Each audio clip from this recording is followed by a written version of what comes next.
Hemko imeshuhudiwa katika chama cha ODM baada ya kujiuzulu Ababu Namwamba aliyekuwa katibu mkuu wa chama. Wengi walidhani huenda tatizo la uasi limetatuliwa, lakini sivyo.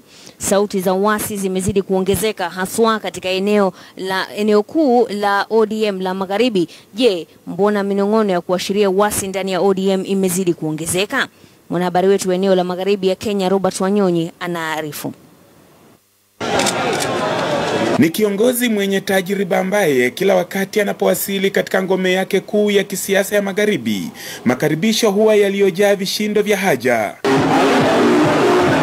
Lakini katika muda wa mwezi mmoja hivi sasa, kuna mnong'ono ambao hatimaye umezaa minong'ono, huku anayepepeta uasi ndani ya chama akiwa si mwingine ila aliyekuwa katibu mkuu wa ODM na mbunge wa Budalangi Ababu Namwamba, mtu aliyeaminiwa na masuala muhimu ya chama cha chungwa.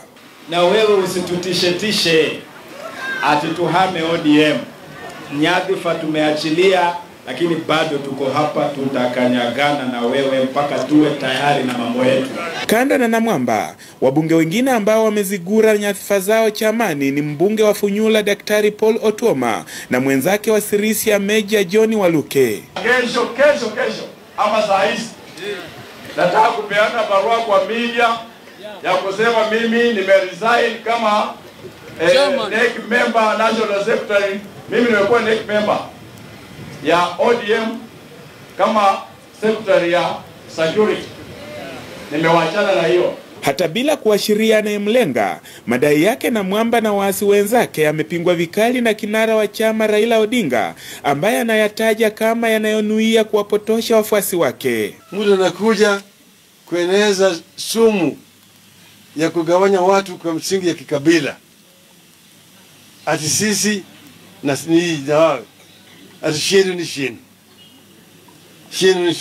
Aidha, kiongozi huyo wa CORD na ambaye hapo awali ameshakumbwa na mihemuko aina hii ametangaza ziara katika eneo la Magharibi wiki ijayo, lengo kuu likiwa ni kuzima uasi ndani ya chama. Kuanzia Jumatatu nitakuwa kule upande wa Hamisi, upande wa Sabatia na Vihiga. Jumanne nitakuwa Muhaya na Luanda Kababa. Lakini hata kabla ya ziara hiyo kuanza, Namwamba ametoa matamshi makali yanayoulenga moja kwa moja uongozi mkuu wa chama cha ODM, chama kikubwa zaidi katika muungano wa upinzani wa CORD. Ni matamshi ambayo yamepokea majibu sawia kutoka kwa viongozi wa ODM kaunti ya Bungoma. Wale wametoka, Raila ndiye alisababisha wao kachaguliwa wakawa wabunge, wengine wakawa mawaziri, na wengine pia walikuwa wanapoteza kura sababu hatukuwa na fairness. But it's because of Raila Amolo Odinga ndio wakachaguliwa. Na wakati uongozi wa ODM unapozidi kutafuta njia ya kulainisha mambo kutokana na hatua yake Namwamba na Otuoma, madai mapya yenye utata yamechipuka tena katika kaunti ya Busia. Tunataka kuomba chama cha ODM kwa sababu viti hivi viwili vilikuwa katika kaunti ya Busia. Wakati vinapojazwa tena, tungependa viti hivyo vibakie hapa katika Busia County. Wanavyosema Waswahili kuwa vita vya panzi neema ya kunguru, huenda joto linalotokota ndani ya ODM likamnufaisha kiongozi wa chama cha ANC Musalia Mudavadi, kama matamshi ya maafisa wa chama chake kutoka kaunti ya Garissa yatachukuliwa na uzito wake. I'm seeing a scenario where Raila Odinga is going to be left on his own come 2017. Because this is somebody who has contested for 4 terms.